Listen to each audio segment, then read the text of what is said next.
En un cañón solitario del sudeste americano, los arqueólogos llevan a cabo un inquietante descubrimiento, una extraña colección de huesos humanos.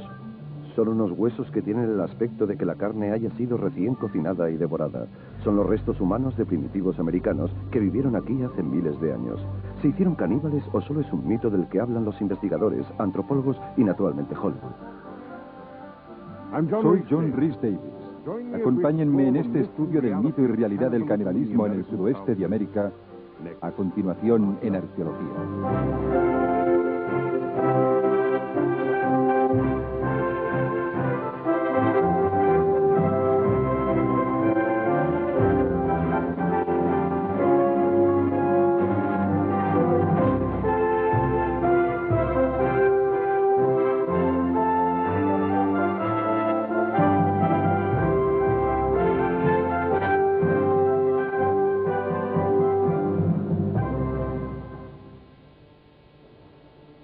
Aquí, en la meseta del Colorado, donde esta linda con Nuevo México, Utah y Arizona, 1000 años atrás era el hogar de los pueblos Anasazi.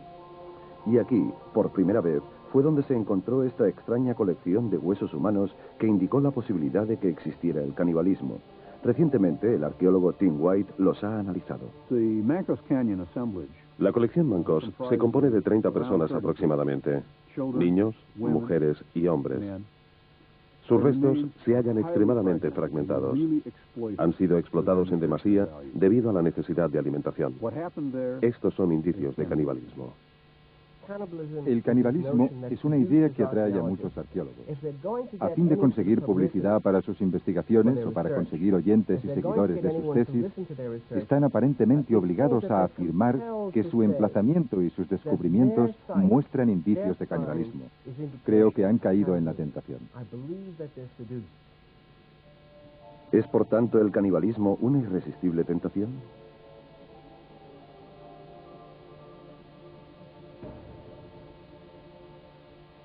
El canibalismo es tan aterrador que cuesta imaginar que exista, a no ser que se dé una urgencia de índole psicótica o una necesidad de supervivencia. Aunque existen pruebas elaboradas en el sudoeste que parecen indicar que hubo canibalismo, no únicamente en un emplazamiento, sino en 20 o 30. La pregunta es, ¿qué condujo a esta práctica tan macabra? Caníbales.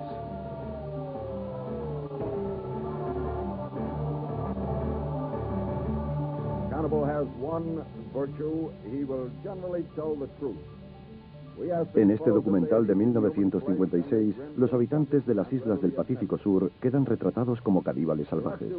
Una de las virtudes del caníbal es que siempre dice la verdad. Cuando un caníbal te sonríe, tienes que ser capaz de imaginar lo que está pensando, y hay bastantes posibilidades de que no solo piense en comerte. Las historias sobre canibalismo son un fenómeno mundial, y el hecho de afirmar su existencia es una de las maneras más comunes de estereotipar y simplificar las diferentes culturas. El antropólogo Bill Arens es muy conocido por su libro El mito del comedor de hombres, un estudio del canibalismo desde los comienzos de la historia. Casi toda la humanidad ha sido ilustrada alguna vez como caníbal. Por ejemplo, hay ilustraciones de los judíos como caníbales, es decir, que se alimentaban de la sangre de los cristianos, de indios americanos, de indios africanos, y todo esto antes de que existieran las cámaras.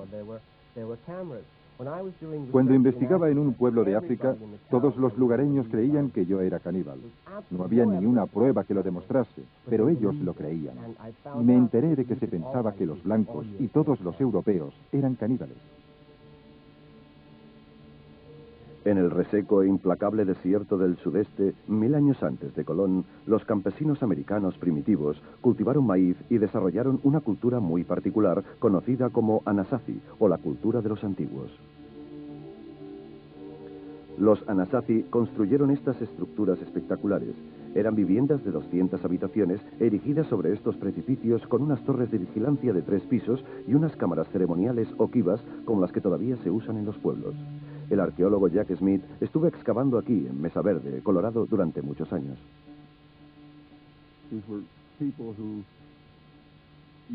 Esta gente desarrolló una cultura particular con una base muy antigua, nómada, de caza y cosecha, y fueron desarrollando un modelo de agricultura, y esta duró hasta que lograron establecerse, cultivar sus campos, producir una buena provisión de alimento.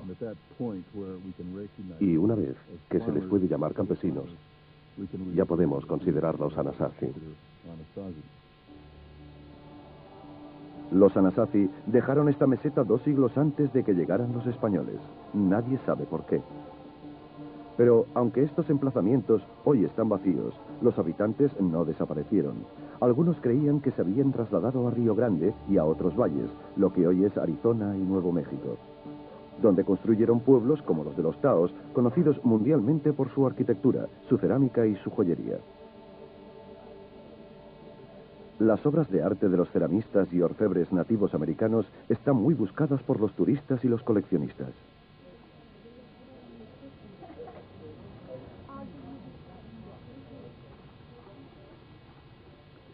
Pero, ¿cómo era el mundo de sus antepasados?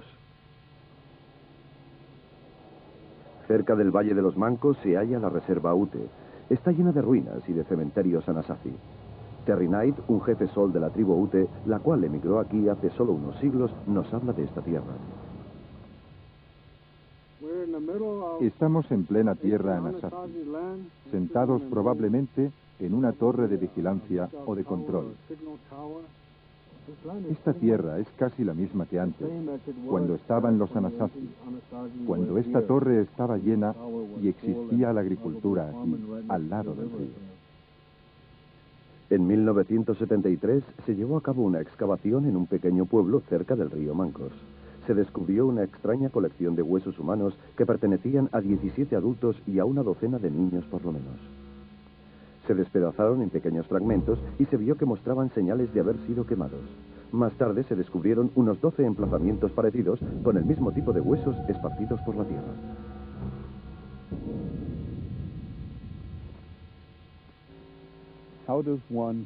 ¿Cómo puede uno emprender un estudio sobre el canibalismo que tuvo sus inicios hace tantos siglos? Pues la respuesta es empezando por los huesos. A falta de más pruebas etnográficas o de testimonios humanos, White inicia un estudio exhaustivo, el canibalismo prehistórico en Mancos. Algunos de estos emplazamientos cuentan con más de 30 individuos. Hay hombres, mujeres y niños, y son fundamentalmente diferentes de los restos mortales que nos encontramos en los mismos emplazamientos. Esto es porque en los mismos emplazamientos encontramos amplias zonas de enterramientos junto a las ofrendas funerarias, y tienen mucha importancia porque en ellos se respetaba considerablemente a los muertos. Y estas pruebas no son a las que me estoy refiriendo. Yo me refiero al conjunto de huesos que aparece fragmentado, a veces tanto que son inidentificables. En otros cientos de emplazamientos Anasazi también fueron descubiertos montones de huesos de ciervo y de ovejas de cuernos grandes. Los Anasazi se alimentaban de estos animales. ¿Es posible también que se comieran a los humanos? Para demostrar su tesis, White utilizó huesos de animales actuales para establecer una comparación de lo que podía haber ocurrido aquí con los restos humanos. Esto es un hueso de una pata de ciervo. Se puede ver la pezuña en su extremo. Este hueso es el medio podial. Y una de las cosas que ocurren cuando se mata a un ciervo es que han de utilizarse instrumentos muy puntiagudos y cortantes para extraerle la piel, como esta astilla. Con esto pueden hacerse marcas en los huesos, y es posible analizar las marcas que se han hecho en los huesos al arrancarse la piel. En el proceso, el siguiente paso es la descarnación. Extraer la carne del hueso. Al hacerlo, se imprimen todavía más marcas en los huesos. Este hueso acaba de ser descarnado, pero eso no es todo en cuanto a sus posibilidades de alimentación y a su valor nutritivo, puesto que en el interior del hueso se halla el tuétano.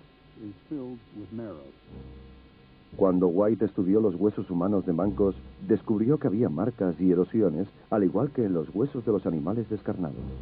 Además, había un rasgo peculiar que caracterizaba a todos los huesos masacrados. Descubrimos que los huesos humanos estaban fracturados. No solo habían sido machacados con yunques y piedras, sino que además, estos eran los que contenían más tuétano en su interior.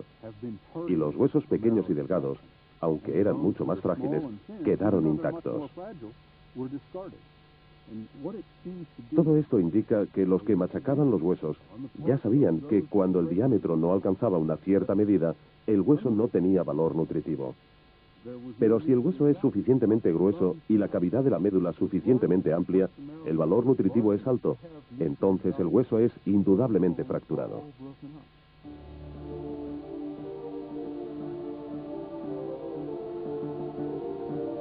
Estas gentes que construyeron estas elegantes viviendas en los precipicios y diseñaron artesanalmente la cerámica única en el mundo, ¿fueron capaces de practicar el canibalismo?